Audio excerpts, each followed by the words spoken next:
I actually forgot to write myself a little intro here, but hey guys, I hope you had a great month. And, I hope you watched a lot of good movies. I think I did. I think it's pretty interesting the variety of movies I watched, a lot of first time watches this month.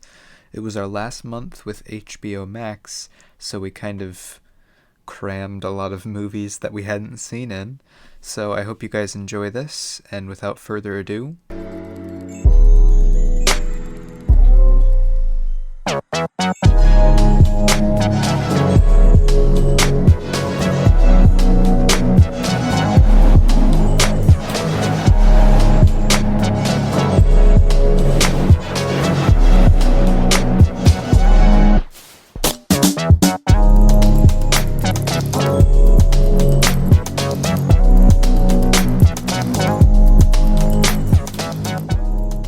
and to start off the month, I watched The Sleepover.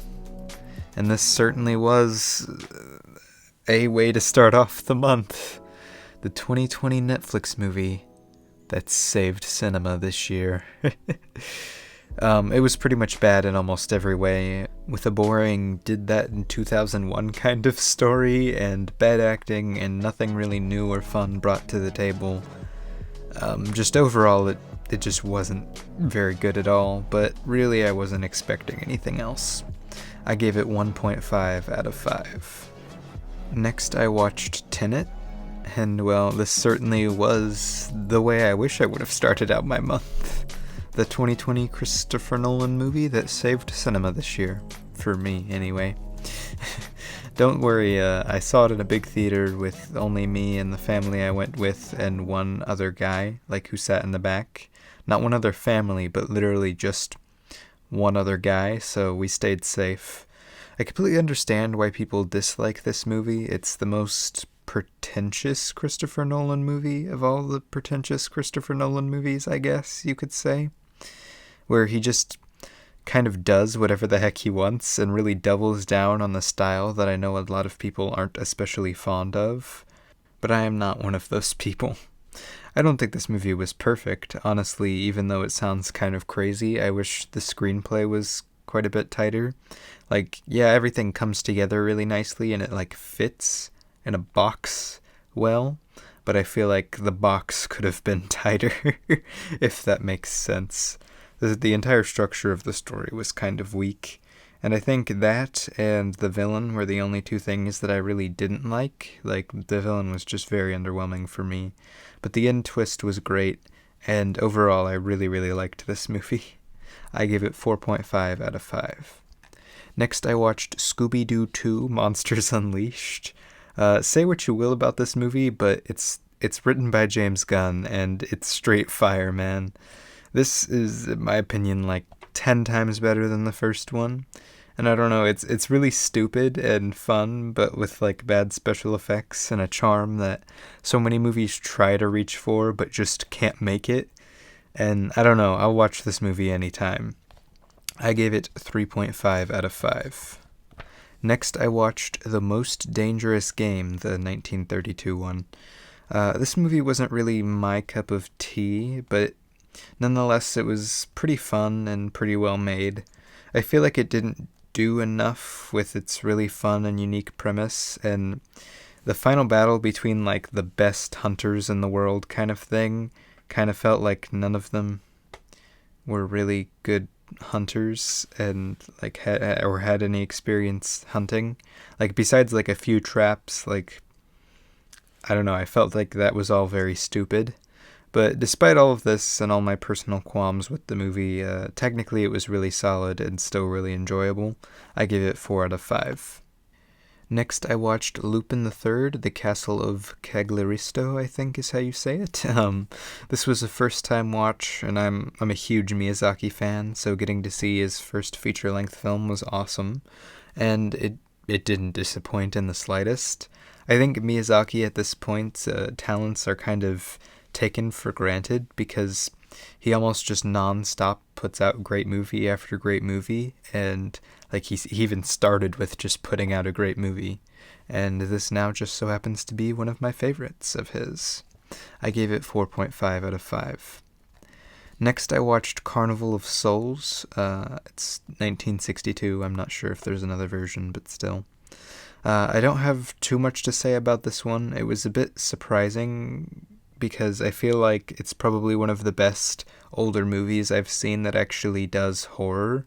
Because like a lot of movies, even something like Psycho, that like are supposed to be horror, come off more as thrillers nowadays and not really horror-y feeling that we have nowadays. But I feel like this really actually captures that feeling well, and it was really fun. And the like the film that HBO Max had of it, the Criterion film, I'm pretty sure, just looked amazing. So that was really good. I gave it 3.5 out of 5. Next, I watched Congo. Hey, so you know that Jurassic Park movie that just came out? Yes. Well, I have an idea that will become just as big and make us just as much money, if not more. And what might that be? Well, all we have to do is take another Michael Crichton story and get a director that's cheaper than Spielberg. And then bam, easy money. I like it. So yeah, it's just Jurassic Park, but really low budget and not as good of a script, and without Steven Spielberg. So yeah, not very good. It felt so Michael Crichton-y that I really wanted to like it, but it just isn't that good really at all. It was still, decently fun to watch. I gave it 2.5 out of 5. Next, I watched The Bourne Identity. So I'll preface this with saying that I'm a big Matt Damon fan and I'm a pretty big action movie fan. But man, this movie isn't very good. It's definitely not the worst thing ever, or even close to the worst of this franchise, which I'll get to later. But so much about this just isn't good. Like, the writing isn't good, and like the filmmaking, in my opinion, is just really, really mediocre. The only thing that I thought was interesting in this was really Matt Damon's character and the mystery with that, but I feel like they don't even do that very well. Also, for some reason, I really, really just don't like What's-Her-Face. Like, don't ask me why, but I was just so annoyed with her for most of this movie. I gave it 3 out of 5. Next, I watched Princess Mononoke. This was a rewatch. I actually watched it last month. I think it was even on the thumbnail for the what I watched, so I think it's like a slightly longer opinion on it if you go look at that, but this is definitely one of my favorite Studio Ghibli movies and Miyazaki movies for that matter. But that being said, it also feels long, like it starts to feel boring somewhat throughout, so that's why I didn't give it like higher, but I did actually give it 4.5 out of 5. Next, I watched Mission Impossible. This is definitely not my favorite of this franchise, but it really is a lot of fun. Not technically perfect or anything, but a lot better than Bourne, but still really fun. They really embrace the cheese of the earlier end of the Mission Impossible franchise in this. Like, if you've ever watched the TV show, this movie is the closest feeling to the TV show. If you want to hear, like, my full thoughts on this, I actually did a podcast episode on it, on the podcast that I do called Recently Logged, and you can find that pretty much anywhere you can find a podcast. I gave it 3.5 out of 5. Next, I watched The Bourne Supremacy, and, well, dang it, we watched them all. I will say that I did like this one slightly better than the first one, but that's really only because What's-Her-Face got, like, sniped in the beginning, but other than that, it's about the same level of everything with like a little bit worse filmmaking and cinematography and story. Like, the cinematography is absolutely awful in this movie, and the story was pretty much just a repeat of the last one with some slight changes. I gave it 3 out of 5. Next, I watched The Bourne Ultimatum. You may think, like the Mission Impossible series, that they'll start to, slowly get better as you go on, but you're wrong. They actually keep getting worse in both story and filmmaking. I honestly can't hardly even remember what happened in this movie. I kind of just remember not really liking it. It's like these stories kind of flow together, but not in like a way that like, oh, this story connects to this story, which connects to this story. It's just kind of like they all feel like the exact same movie with slight changes. Like, the most memorable thing of this franchise so far is the end credits song that play at the end of all of them. I'll jam out to that anytime. I gave this 2.5 out of 5. Next, I watched Star Wars Episode 3, Revenge of the Sith. I'm way too big of a Star Wars fan to really judge this stuff well. This is honestly one of my favorite of the Star Wars movies to watch, and it's really just such a meme of a movie. Me and my brother, who I actually do that previously mentioned podcast with, actually watched this movie with Luke, a friend of mine, who you may have seen if you watched the Incredibles 2 video or listened to the podcast, and we pretty much spent the entire time just making jokes about the movie, which honestly is the best way to watch these movies. But as with all the prequels, unfortunately, they're just not that well made. I gave it 3.5 out of 5. Next, I watched First Man. First Man is one of those movies that I don't like to watch a ton, but like every time I do, I feel like it's really something special. Damien Chazelle is a great director and a really great musician, and he always uses music in such an impactful way, even if the story doesn't have much to do with music like this one. The score of this movie is absolutely amazing. Justin Hurwitz and him are like, they're amazing. And honestly, so is this movie. It's one of my favorite late night watches. I gave it 4.5 out of 5. Next, I watched Paddington 2. This is going to sound like a joke, but I promise you it's not. I think this has about as close to a perfect screenplay as you can get. Like, no joke, this movie is straight wholesome fire. Like, non-stop joy from this movie, and like it's seriously so well made. It's miles and miles past the first one.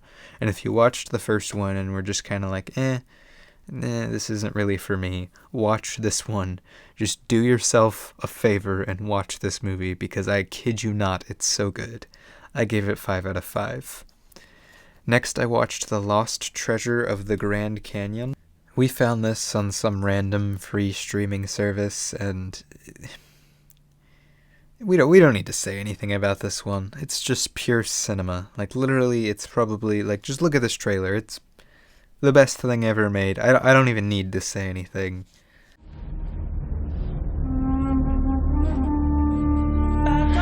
Everyone said he was here. Dr. Things found the way in.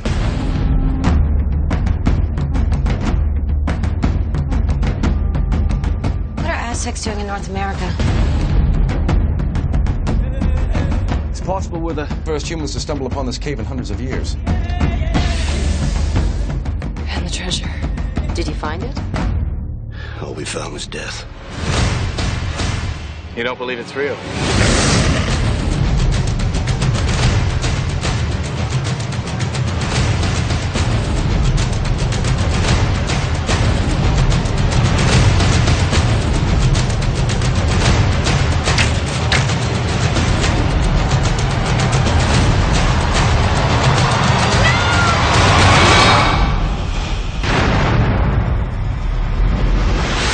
I gave it 1.5 out of 5.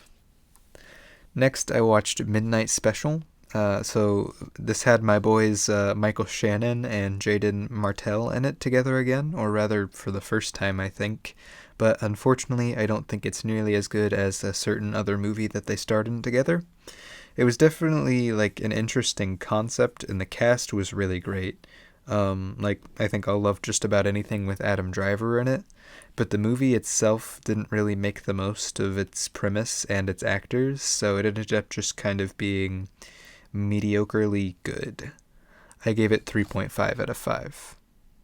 Next, I watched A Boy Called Sailboat. This one was very, very odd. The story, the stylization, the actors, I honestly still have no idea why J.K. Simmons is in this movie, but it was enjoyable, I guess. Kind of slow and kind of riding the line of comedy, but like also drama, but like not like a dramedy. I don't know. It was like Napoleon Dynamite, but like not a straight comedy, more so a drama with like a weird thing with a song. And I don't know, you'd really have to watch this one to really get it. It's not bad though. I give it 3 out of 5. Next I watched Yesterday. This was also odd, but for completely different reasons. I don't know, I think the Beatles songs were a lot of fun as always, even though I don't like what they did with a lot of songs, like Hey Jude. But I feel like they didn't do much with the overall concept, really. Like, these things that they're just making jokes about not existing anymore would, like, change so much drastically. Like, the Beatles themselves not being there would change history and the history of music, like, so much. I'm not even sure music would be even similar to what it is today without the Beatles existing. And I feel like they're just like, yeah, they just weren't there and everything else is exactly the same. And also, why in the world is Ed Sheeran here? Like, get him away from this movie now. Overall, it was fun, but it just really wasn't the greatest. I gave it 3 out of 5. Next, I watched Jason Bourne. This was by far the worst of the series. It was almost like the same exact story again, but with slight changes. And the characters were still pretty much doing all of the exact same things. I think the only thing that's slightly better in this is, I would say, the action can be a little bit more fun, but like, it's still not even very good. I don't know, I gave it 2.5 out of 5. Next, I watched Knives Out. I did a video on this movie. You can go watch it. I love this movie a ton and could watch it anytime. I think this was like the 13th time I've watched it or something. 5 out of 5. Next, I watched Quantum of Solace, and, well, I heard it was bad, and it didn't disappoint. This is just, like, really weird and unfocused and just not good. It felt like it was so long, but also was, like, super short and didn't do anything in its runtime. And also, I didn't feel like it was a good progression for the character at all from, like, Casino Royale, even though, like, most of the plot relied on the plot of Casino Royale. So, I don't know. I hope I never have to watch this movie again, essentially.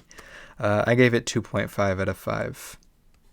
Next, I watched Star Wars: The Force Awakens. This is definitely not one of my favorite Star Wars movies. I like Star Wars enough to where it's not like I dislike this movie a lot. I guess it's really that I'm almost disappointed with this movie. It had essentially endless possibilities of what it could do and like what it could be, but it all just kind of feels stale almost. Like we've done this before, and then we did it again, and now we're doing it now, but like each time is different, but it still just feels the same. And I get that it's part of the Skywalker saga, but that doesn't mean it all has to feel exactly the same. I don't know, I feel like they could have done so much with this movie, and it's just kind of mediocre. I gave it 3 out of 5. Next, I watched Johnny English, and I kind of hated this movie. I mean, I can have some appreciation for Rowan Atkinson's work. I mean, he's done a couple of things that I've actually really enjoyed and found funny, but this is definitely not one of them. It felt like just 90% of the humor didn't land with me, and like the story overall kind of relied on just the humor to carry it. So I feel like just like 90% of this movie wasn't really enjoyable. I gave it 2.5 out of 5. Next, I watched Skyfall.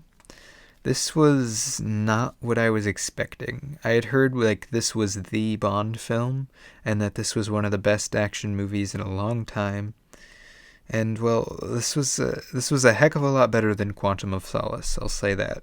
But it really wasn't hard to do that.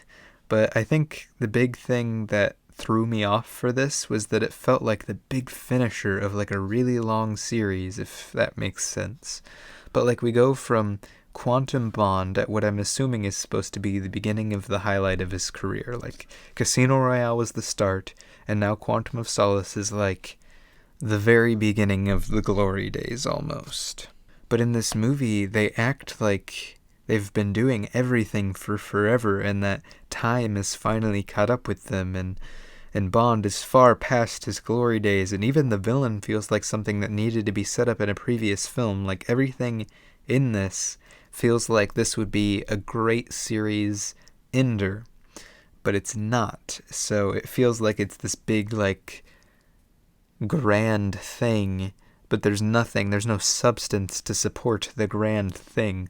The filmmaking in this one is definitely the best of the series. Like, the action, the lighting, the cinematography, that side of things is really good. But the writing going along in a series standpoint just doesn't really make much sense, especially being that once No Time to Die comes out, there will be 2 movies that come out after this. And I don't know, I just couldn't really get past all that. So I gave it 3.5 out of 5. Next, I watched Arrival, and I mean, this is one of my favorite sci-fi movies of all time, and honestly, just one of my favorite movies, period.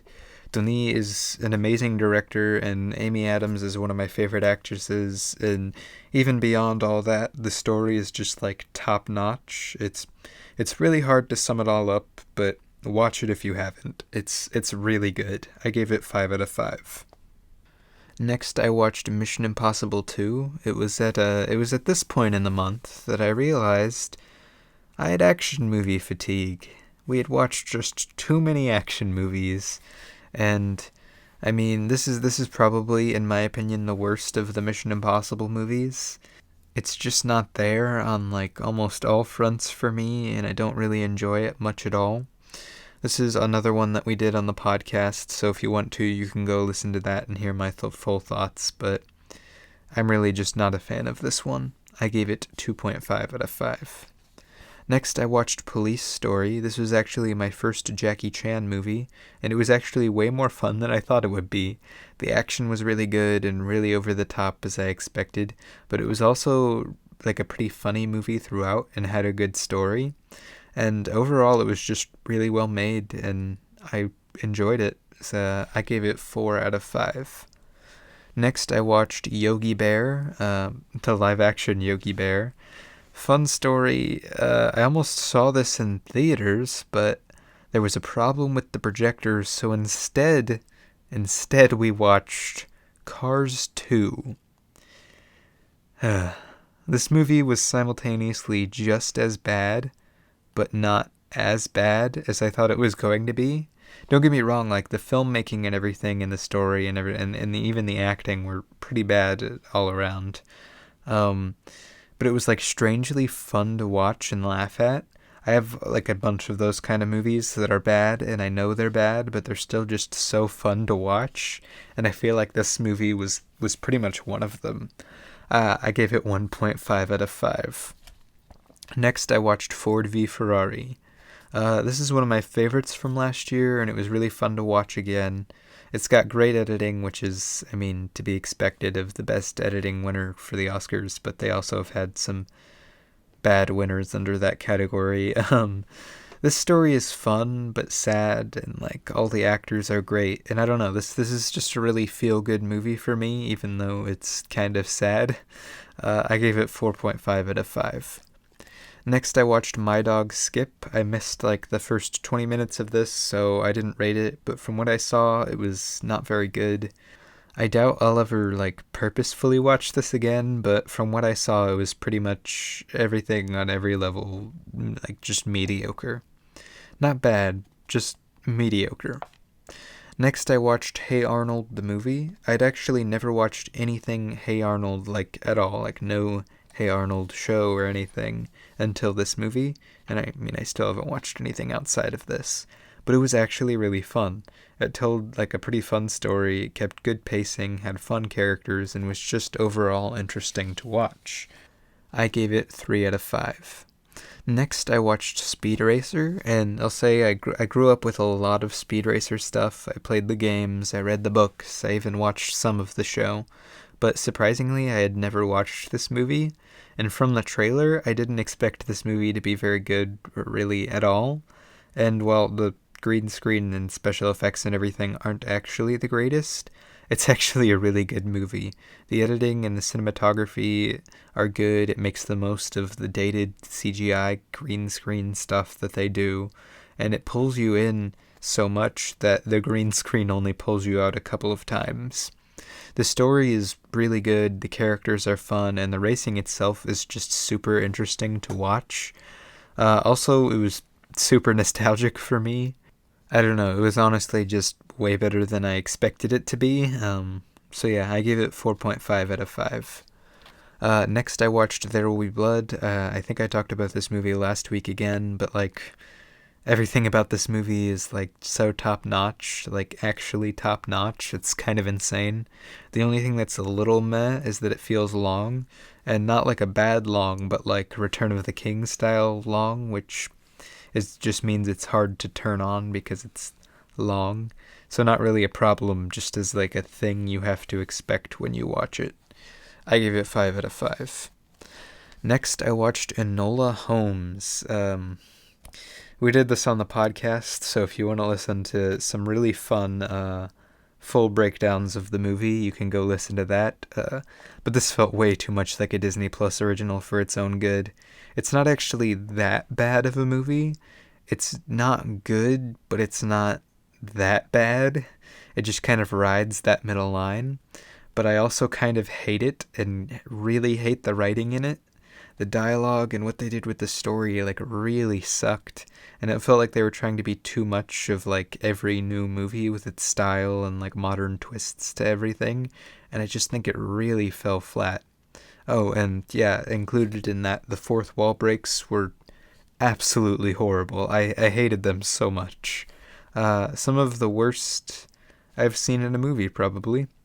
But Henry Cavill is always great. I give it 2.5 out of 5. Next, I watched Lights Out. Oh, how I wish these horror movies were good. How I wish they had good writing and action and tension and jump scares and plot and cinematography and style and story in general. But this one just doesn't really have any of those. I gave it 2 out of 5. Next, I watched Secret Window. This is about what I expected it to be, especially with it being like a Stephen King story. It was really fun, but I feel like outside of it not being like horrible to watch, there really wasn't much like especially good there. The twist I saw coming, and I just don't think it was a very good twist anyway, and there wasn't a whole lot of tension in the movie, and I mean, they killed the dog, man. I don't know, it was fun, but that's about it. Also, I swear, like, in this movie, the main character, Johnny Depp, he goes to the post office, and I swear, it looks exactly like the post office from 1408, another Stephen King movie, from memory anyway, I haven't seen it in a while. I don't know if it is or anything, but it just, like, I saw it, and I was like, oh my gosh, that looks like the post office from 1408. So if anybody watches this and knows, or can find it out, because I couldn't find anything, tell me. I gave this movie 3 out of 5. Next, I watched My Dinner with Andre. I feel like this should be more like rate the conversation than rate the movie because, well, the movie was really just one big conversation. But in my opinion, it was a very, very good conversation that I'd love to listen to again. It was like super interesting, and I thought they made a lot of good points and had a lot of good discussion and kept you interested most of the time, even though it was just two guys sitting in a restaurant. Like, once they got into the restaurant, it never cut away from the restaurant. So yeah, I would definitely recommend this. I gave it 5 out of 5. Next, I watched Monsters University. I'd seen a lot of people posting stuff about this lately and saying how it was one of the best Pixar sequels and everything, so I wanted to give it another watch since I remembered not liking it that much. But it was just about how I remember it, which is just fine. Not great, not bad, just fine. Especially, like, not anywhere near as good as Monsters, Inc., but, like, a lot of this movie just didn't feel like something that needed its premise. Like, it didn't feel like it needed to be at, like, a monster college, or, like, that this needed to be a story about these two. It just kind of felt like a very typical, like, friends meet in college, like unlikely friends meet in college and have a the grand adventure or whatever and grow closer. So I don't know, I feel like it could have done more with its concept. But overall, it's still like it's still a pretty fun movie. I give it 3 out of 5. And actually, with that, the month of September is over. It's kind of crazy to think that this year is almost over, and I can't say I'm especially sad, but like most years, it goes by faster than I would think. I hope you all had a good September, and I hope you all guys have a great fall and a great spooky season, and watch a lot of spooky movies. Maybe I'll have watched some by next month, so I can tell you about them. But until next time, guys, goodbye.